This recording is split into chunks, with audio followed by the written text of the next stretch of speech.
So I want to begin by thanking everybody watching and reminding everybody in the crowd that we are residential real estate agents. We sell homes and condominiums. So if anybody needs a good realtor, please give us a call. I wanted to also thank our previous mentors. Specifically, I want to mention Lyle Weissman, who's my personal mentor and a gentleman who pushed this program. Saul Teichman, God bless him, was our first speaker. And another person that comes to mind is Henry Monucheri. He's actually the person why we're recording. After that lunch, many people came up to us and started telling us to record. Thank you very much, Sam, for coming. Thank you very much personally for pushing me to restart it. We haven't done one of these in about a year and a half, and it took somebody very young and very energetic to get us back on track, and I appreciate it. We have a full house, and it's definitely a reflection of you and how well respected you are in the industry. So you don't know me well. Well, I already interviewed you twice, so. You're often called the Father of Syndication. I understand that basically you're, God bless you, 82 till 120, healthy and happily. Basically, when you were 50, you were ready to retire. You had enough money when you were 50, correct? Yes. You kept working. Yes. One of my former partners is here, Warren Deutsch. And Warren and the others always said, why are you still working? And I said, I love it. I've never really worked a day in my life. When I was a kid, I played Monopoly all the time. And I'm still playing, that's all. I haven't really worked. I love what I do.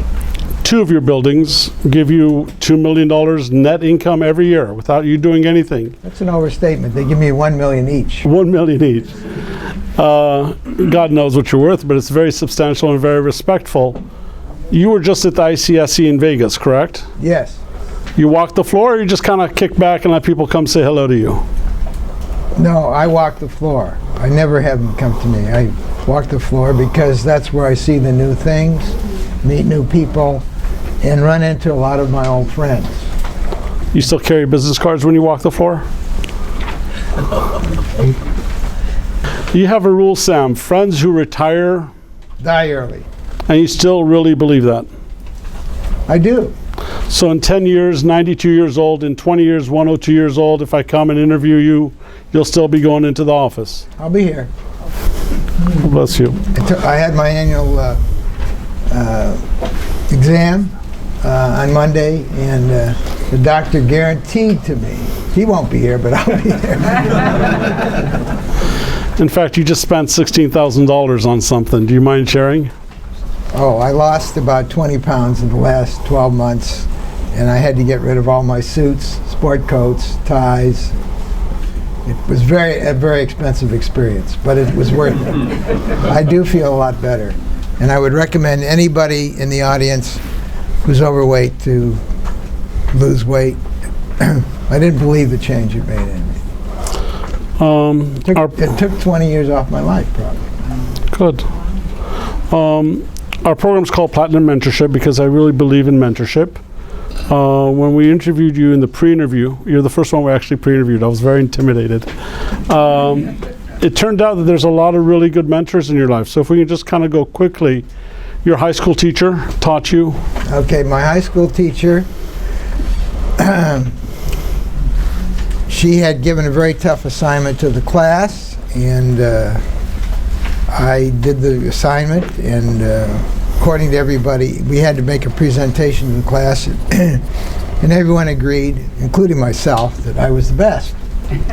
And another girl got an A+, and I got a B+. And I said to Miss Heikkinen, why did you give Mary Ann a B+ when everybody says I did better? She says, because she really pushed herself and did a little better than she normally could, and you could have done better than you did. And that was probably the single most important lesson I had in my life. So that's high school. Always do your best. So that's high school. That was high school. And then in law school, you went to Southwestern. Where'd you go to law school? Stanford. But Stanford is good, but actually the best lawyer I ever hired went to Southwestern. Good. Some of you guys may know him, Richard Margolis. He's Brian Shirkin's partner. So high school, you're the best in your class. Also law school, you were in the 2 percentile? The bottom 2%. What happened? Another story. You want that? I would love that story as well. Okay, that story. I was doing, in the first year, I did very poorly. I was second from the bottom out of about 150. And the dean called me into his office and he said, "Freshman, I know you're very discouraged, but I want you to come back next year. You remind me of somebody in my law school class who was also second from the bottom and makes 5 times what I make as dean. And you will be one of the highest earners in your class. But you have to go to summer school and take this course. We have a visiting professor from University of Michigan, which also is a very fine law school. And I want you to take the class, stay here for the summer, and listen very closely." And there was something about this professor. He was very good, and the way he presented. And I could tell from him what the exam was going to be. And so I really studied that. Of course, I got an A+, and then A's and B's all the rest of the time. And I'm not sure what I learned other than that, but to listen carefully. Probably the first year I was probably doing something else. We didn't have cell phones and that kind of stuff, iPhones, but we did have some pretty interesting magazines, which we won't go into right now. That may have distracted me. I don't know why you're blushing, but maybe after, when the recording's off, we'll go into that. You have very strict rules that have been passed down to you from your mentors and your family. You mind sharing the LA Times rule with us? Well, when I started practicing, I had somebody come to me and requested that I represent them. And I wasn't too comfortable about it, so I asked my father about that. And he said, "You already know the answer." And I said, "How do I know the answer?" My father was great for one-liners. Everything was one sentence. If I asked him anything, he always said the answer in one sentence. He said, "Well, just ask yourself, would you want this to be on the front page of the Los Angeles Times? If you're comfortable with that, then go ahead and do it, and don't pay a lot of attention to anybody that tries to discourage you. On the other hand, if you wouldn't want that on the front page of the Times, don't do it." And that's been my rule ever since. Your grandfather also gave you a very good rule. Yeah, my grandfather, I think you're talking about the bulls, bears, and pigs. My grandfather made his money in the stock market. And I asked him, "How do you do that?" I was about 14 years old at the time. And he says, "Well, I never sold at the top or bought at the bottom. Just in between. Don't wait for the bottom, don't wait for the top. If you see something good, take action." So specifically right now, we're in a very hot real estate market. Are you buying things now? Yes, we have a project right now under contract. It is very difficult. This is the worst time for me as it's been in 60 years. I started really about 1962. I started Standard Management. And people say, "Everything's wonderful, the prices are so high." I say, "Yeah, but I'm a buyer, not a seller." So it is very difficult, but if you look hard enough, and people come into our office probably 2 or 3 times a week. We do a lot of lending, gap and bridge lending, and they've got good projects they're going to make money on. I can't find that many, but we'll do 1 or 2 a year. But people are still making money in real estate, but it is a lot. I agree, it's a lot harder. It was a lot easier. When I started, the cap rates were 9%. Anybody here in California found anything for 9%?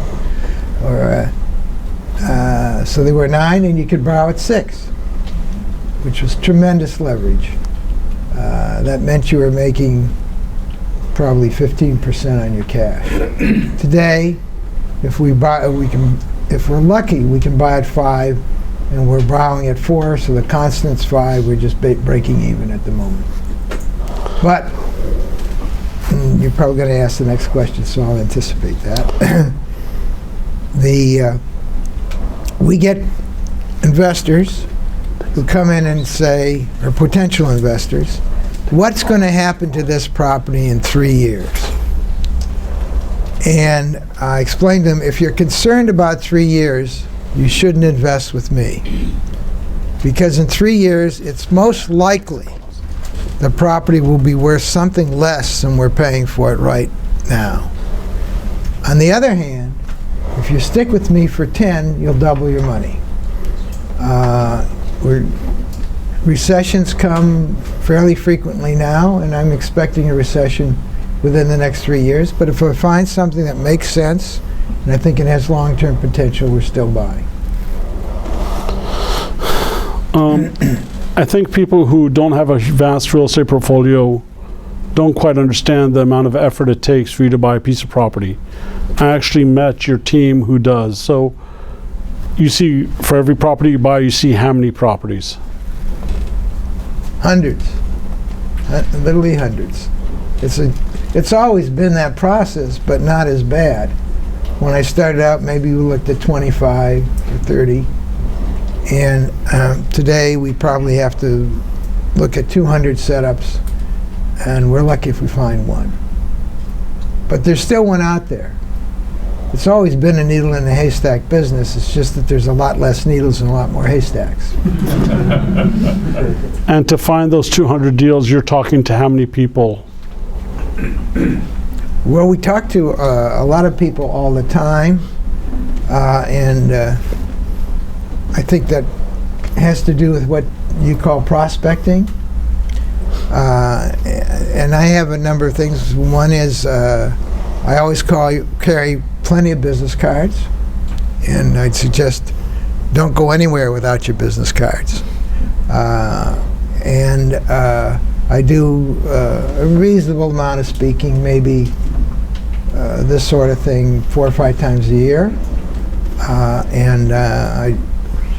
This year at UCLA in February, we had about 400 people. We had a program there. This year I think it was called Thirst for Yield. And we have a program coming up that everybody's got a copy of. We'll have 500 people there at the LA Sheraton. Is Heidi still here? Stand up, Yes. Heidi. This is Heidi Neter, who is our coordinator for the conferences. And if you want anybody to put on a conference, she's fantastic. She worked with me on the Stanford conferences when we first formed the Real Estate Alumni Association. And our very first conference, we only had, I think, 200 members. We had 400 people and raised a lot of money. She's an expert. You did bring your business cards, didn't you, Heidi? Yes, I did. Okay. Your credo's number 9. Okay. A lot of people assume the business just flows to you 30, 40 years down the road. You're still searching, you're still prospecting, you're still asking, you're still looking? Yes. I'm still out there every day. And that's another thing, just that I guess has to do with doing your best, not just sliding. Maybe it's Ms. Heikkinen probably told me you always do your best. So between that and doing some mentoring, which I know is important to you as well, just part of the DNA. So let's talk about some of your mentees. If you don't mind sharing with us how long they were with you and what they're doing now. Brian Shirkin? Brian Shirkin, I think, was with us for 9 or 10 years. He was our CFO, and Richard Margolis was our general counsel.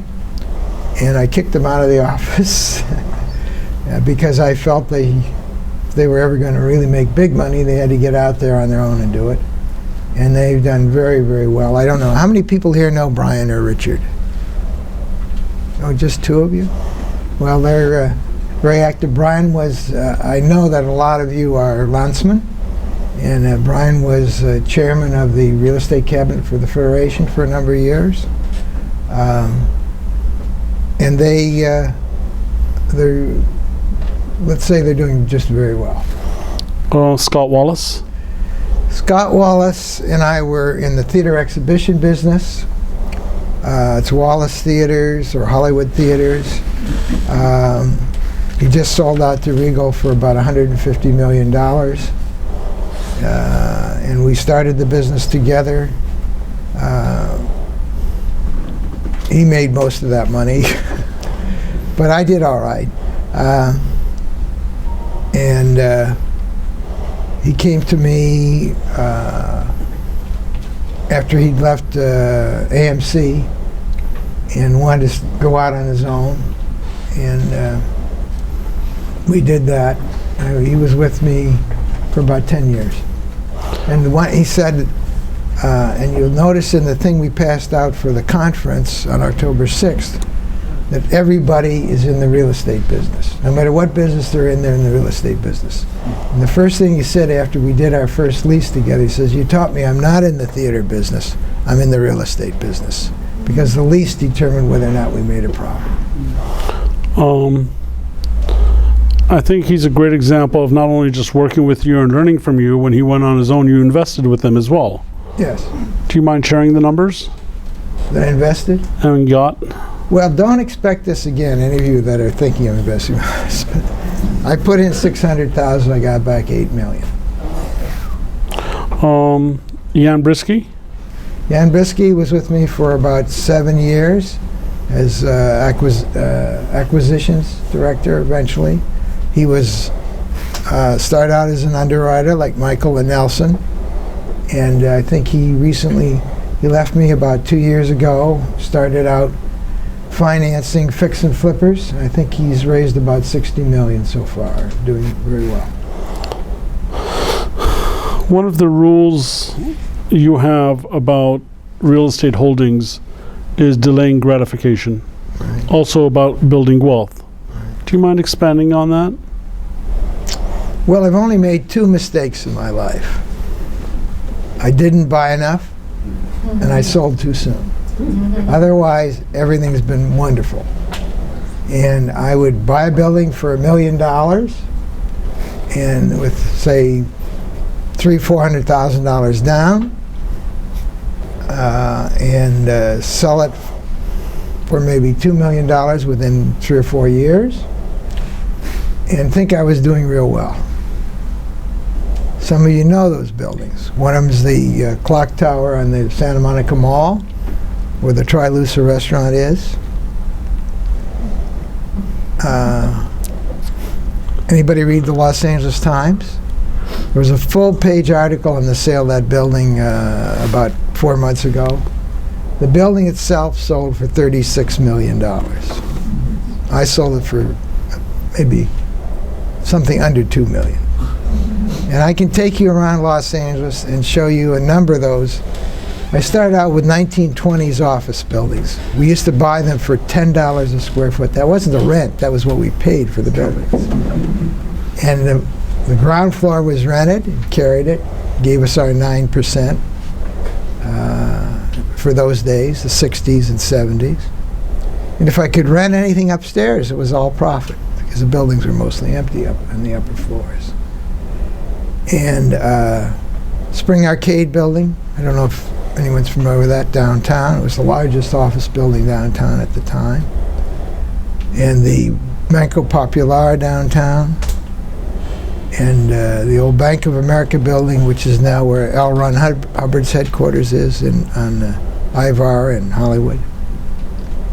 And I should have just told them. The same thing happened with my houses. My first house I bought for $49,000 in Bel Air, which was, and I didn't sleep for 3 weeks before, because that was more than I made in a year. That today it was on an acre of ground, and that was probably, I think my wife and I had been married for about 2 years, So that was in about 1959, 1960. That property today is probably worth $5 million. Then I moved from there to Beverly Hills. I paid $120,000 for a house on Arden Drive. And that property today is worth about $9 million. And then I moved out to Malibu, and because we were riding horses by that time. And I just should have kept every house I ever had. So is that the advice today? Apartment buildings are 3-4 caps. Still keep those or fix them up and I flip? can't buy at 3 or 4 because I don't believe in negative leverage. Okay. So I don't buy in California right now. Just about anywhere, a decent property in a decent neighborhood, you're right, it's 3 or 4, and if it's Beverly Hills, it's 1.5, which is almost unbelievable. But, so I'm buying mostly in Nevada, Vegas and Reno at the present time. Well, you taught me a very beautiful idea that the best returns are in reinvesting in your own properties. Yes, if you buy a property today, let's say that you're fortunate, you find a good property in a good neighborhood and you buy it at a 5% or 6% return. That's what you're getting when you're buying the property. But if you can find ways of improving the property, that's why everybody wants to buy value, what we call value add, where the rents are way below market. We average about 15% on what we put into properties we own. So the first thing to do, if you're already in the business, is look at before you spend a lot of time looking for something else, look at how to improve your own portfolio. Your returns will be much greater. You touched on this earlier. No matter what business you're in the real estate business. You started out as an attorney. Yes. And as an attorney, you believed you were in the real estate business? Well, that gets back to the mentoring from my father told me when I got out of college. First of all, my father hated lawyers. Everybody has to understand that was his mentality. Lawyers are terrible. They're trafe. However, he felt we needed one in the family to protect us from the other lawyers. So when I was in my 3rd year, I said, Dad, half my friends are going to law school and half are going to business school. And he said, go to law school. That'll do you much better than going to business school. You learn business later. So I did. And I was supposed to go in the family business. However, my brothers were already in it. So I had 2 brothers in the family business, plus my dad. I said, that's too many. We'll fall all over each other. I want to practice law, Dad. My dad had moved here from Michigan and bought a manufacturing plant here. And he moved here about 2 weeks before I graduated law school. And he said to me, he'd only been here 2 weeks. He said, well, I said, what about tort law? What about tax law? What about being a trial lawyer? He said, no, real estate, that's where all the money's made in California. So that's what I did. I practiced real estate law and then started buying properties on the side. So you're referred to as the father of syndication. Did that start as a lawyer? You just started getting people to give you money and you tried to figure out how to write it up? Well, I actually started as a lawyer, assisting others in raising money. I used to represent, my initial practice was primarily in assisting people to comply with the then local securities laws, the state securities laws. And I saw what they were doing and said, this is pretty good. They're doing better than I am practicing law. I did make one other mistake. I practiced for about 27 years. I probably shouldn't have done it for more than 15 and then gone out and concentrated on real estate. I was always doing real estate on the side, but by 1983, I was making much more money in real estate than I was in practicing law. And I went to my partners and said, look, you sell, the company that I formed was owned by all of us, myself and 5 partners. Sell me my interest in the real estate. Sell me interest in the real estate, your interest in the real estate company, and I'll give you the law practice. And that was the deal. And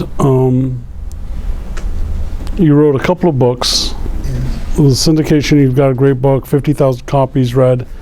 In fact, several people in the crowd who are my age or younger have told me that they've read your book, and that's why they're here. Did you bring it? One copy? Yeah, you can get it on Amazon if you're interested. Nelson, after the talk, will let you see it.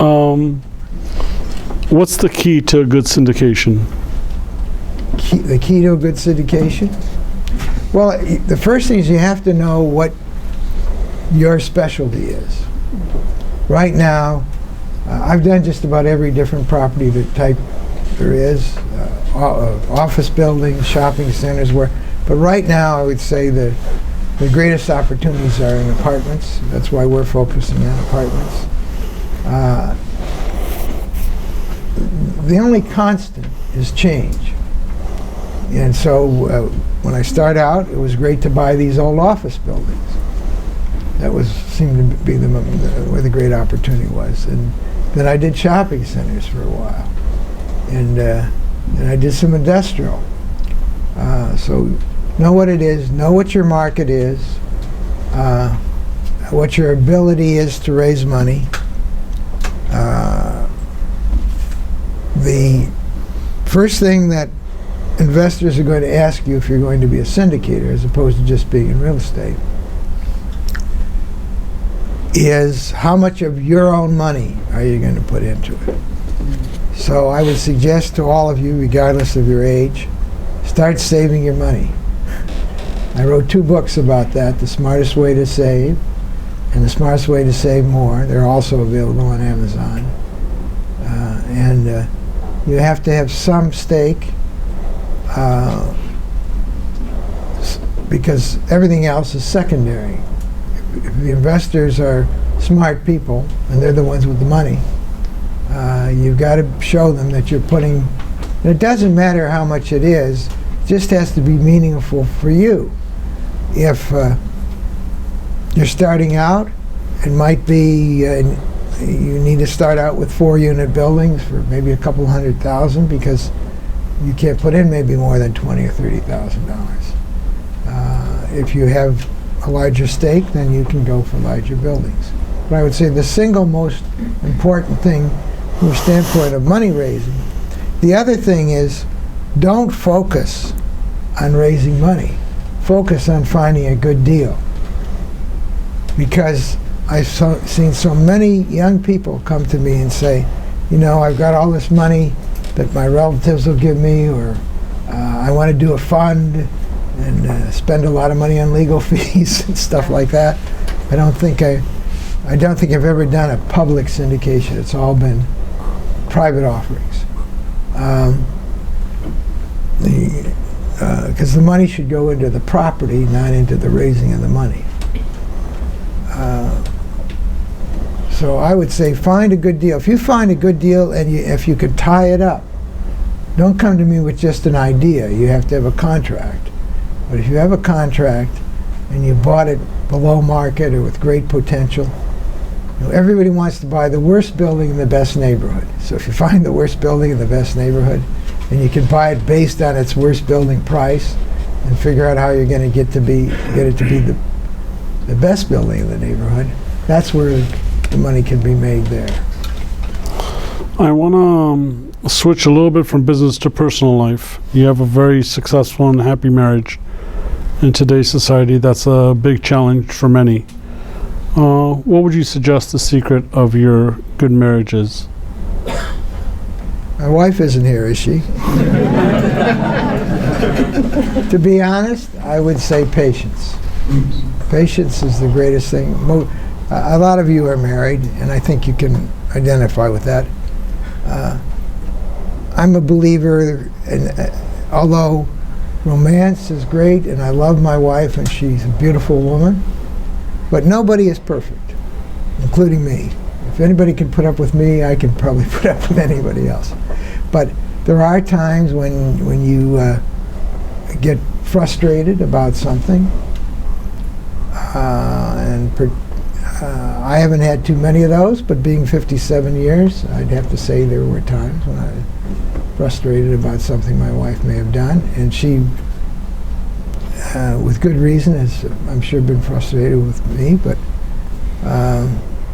patience, I think, is great. Try and see the other person's viewpoint.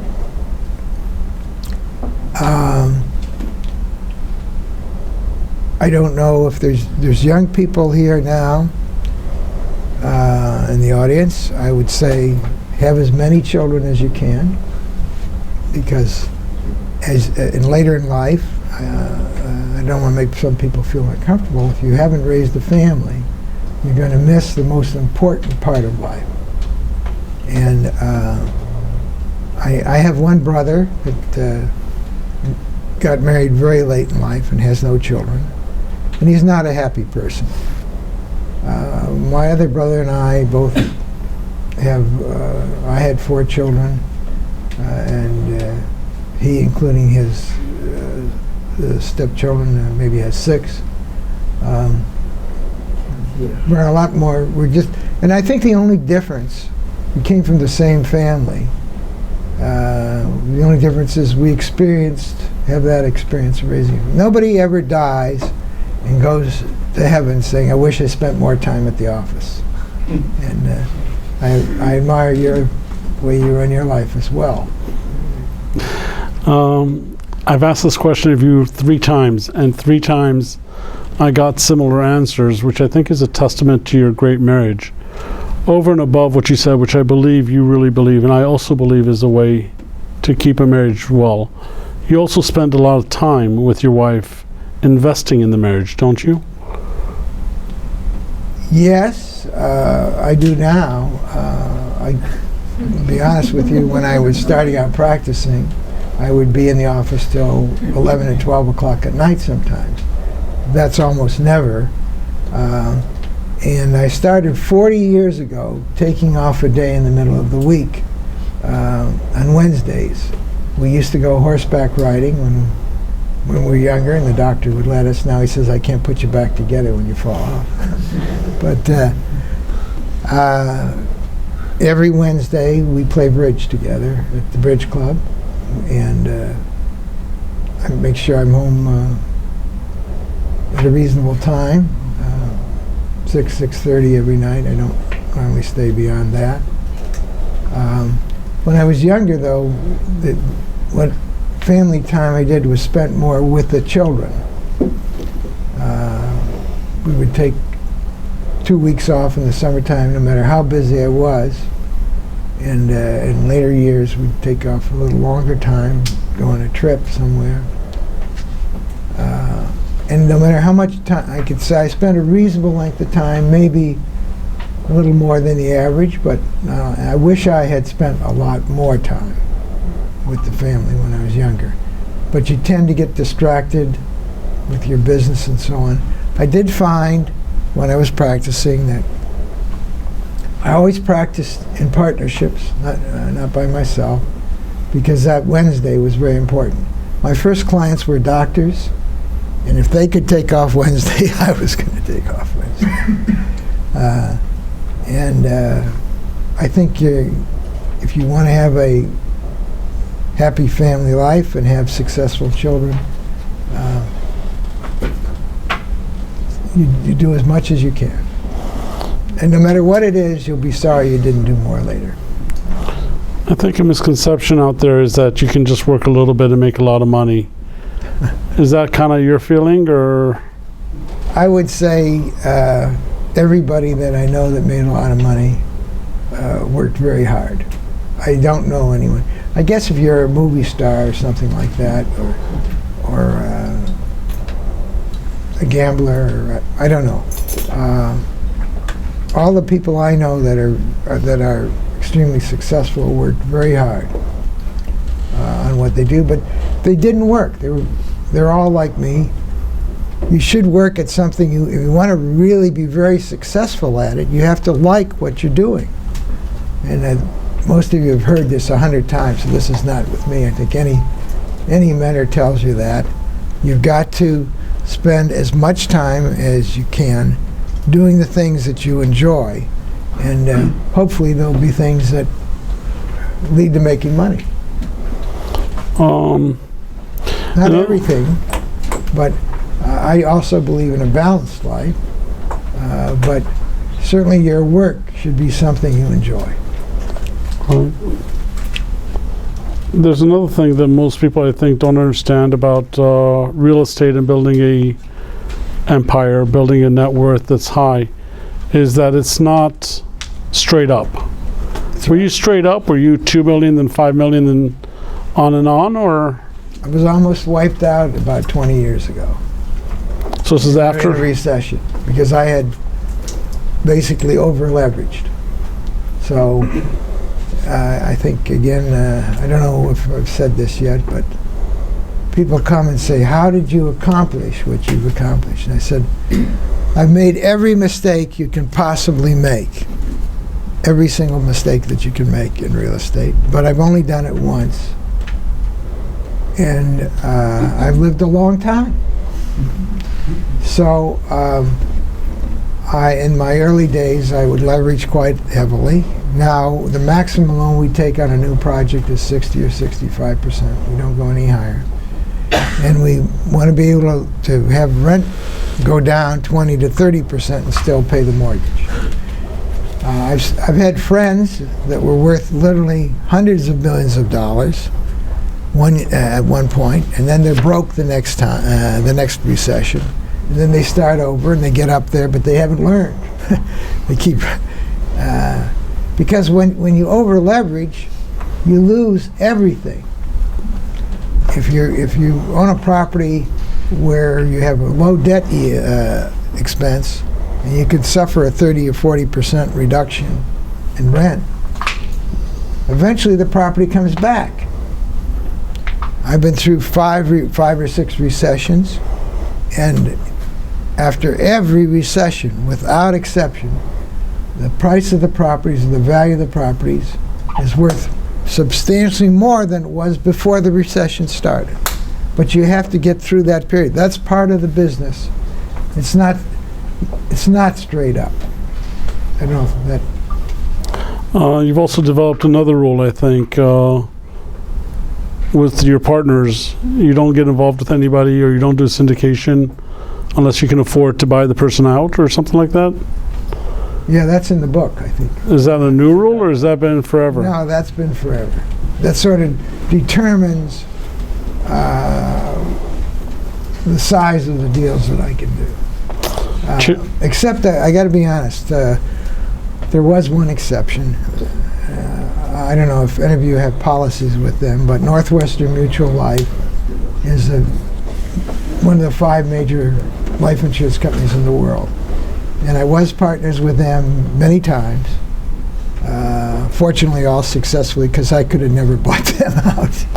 It actually brings up a different story you shared with me, which is, I think, beautiful. There was the teacher who took you aside and told you don't quit, and that changed a lot of things.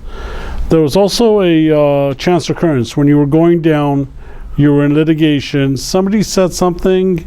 Oh, yeah. Well, I've said it's always, and there are a couple instances of this. I'll give you a few. It's always better to be lucky than smart. Just remember, there's a Chinese say that the word for luck is the same as preparation.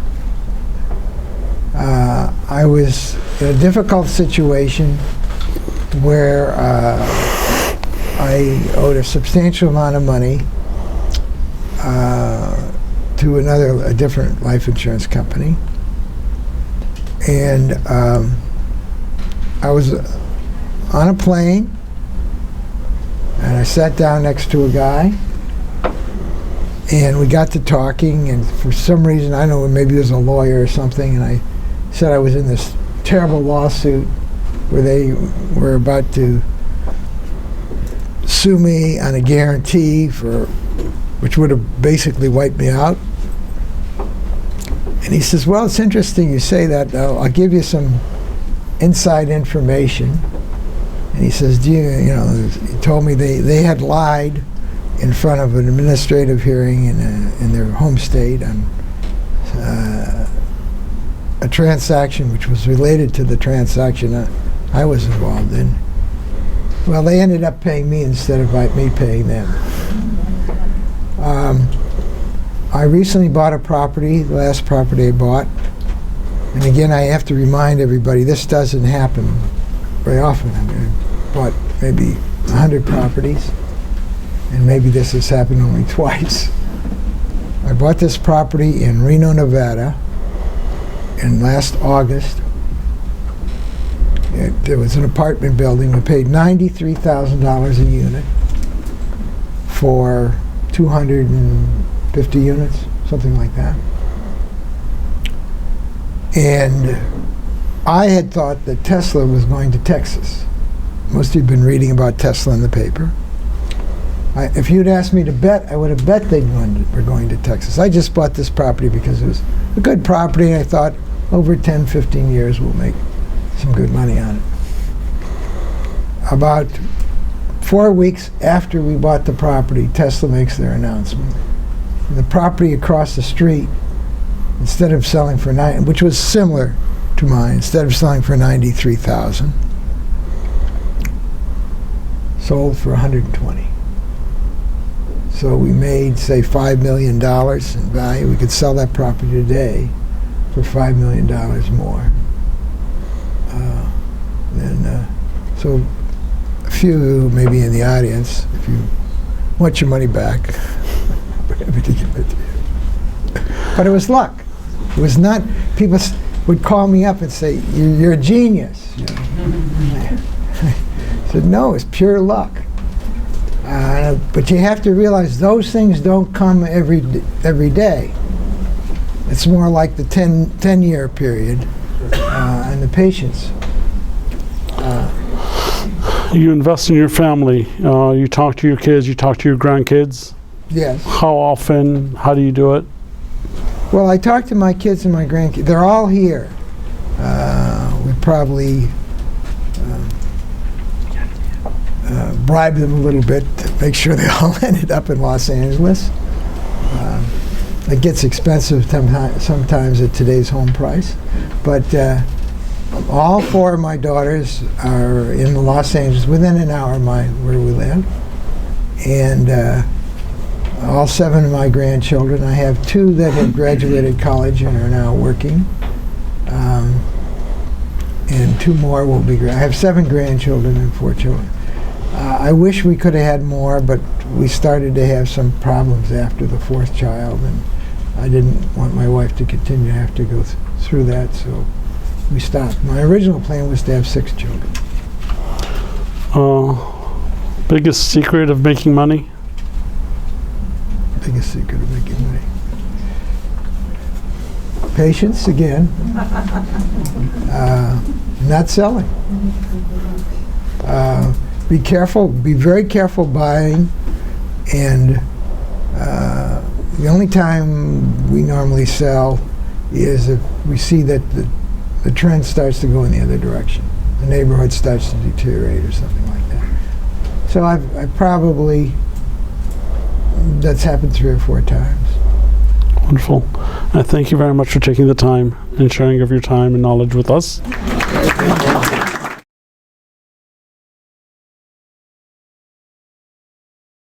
I'm going to open it up to the crowd. If there's anybody who has any questions or comments, feel free to question. Go ahead. You talked about how, given the cap rates here, you're looking out of state. And I was wondering if you could elaborate a little bit on what kind of secondary markets and how you make a decision, and whether you do AA plus only or blue collar areas in these other cities. Well, again, you have to determine what is your specialty. I have friends that buy in East LA and they make a lot of money. I wouldn't happen to do that. We're very focused on neighborhood. I can fix the property up. I can take a property and make it the best property in the neighborhood, but I can't change the neighborhood. So that's my philosophy. But I have friends that are doing very well buying in distressed neighborhoods at much higher cap rates. you can still buy here in Los Angeles at probably a 7 or an 8 if you'll go into a distressed neighborhood. But that's just not my style, and I don't know how to deal with that. As far as the geographic areas, I like states that have no state income tax. So if I run out of property in Nevada, I'd probably look at Florida. We were talking about this today with my CEO. I'd find another state that doesn't have that has a lot of opportunity but doesn't have a state sales tax. The other thing to look for is the red states versus the blue states. The red states are not in debt. The red states have the highest employment. I don't want to offend anybody in the audience, but you know, I think the Democratic Party has the appropriate animal as its mascot. And by the way, I started out as a Democrat because when you're young, you're idealistic, but when you're older, you get wisdom, and you become Republican. The rest of it, I have a whole elevator speech, but this is not the proper platform for that. But no, I was very active in the Democratic Party in the beginning, and as some people say, I didn't leave the Democratic Party; they left me. As to, I think you had one more question there. Just if you're buying residential out of state, you know, I mean, you could list a million cities from Denver to Cleveland to Dallas, and is it only residential and what kinds of property? Yeah, well, I don't. Yeah, I'm in residential. I have friends that are, and the cap rates are pretty much in line. In other words, the areas that have high cap rates have high cap rates regardless of the type of property, relatively. There are, and I think we have a list, but I can't recall the other states or other places. I think there's 7 places on that list. Michael, is that right? Our current targets? No, not our targets, but when somebody gave us a list of 7 places where the cap rates were reasonably high. Well, anyway, I think that just about any place is better than California right now. You don't want to go into probably downtown New York either, but or Chicago is pretty low at the moment as well. But I think that if you scurry around, you'll find some other places where the cap rates are lower. Thank you. Any other questions? What about Northern California? I'm sorry, what? Northern California.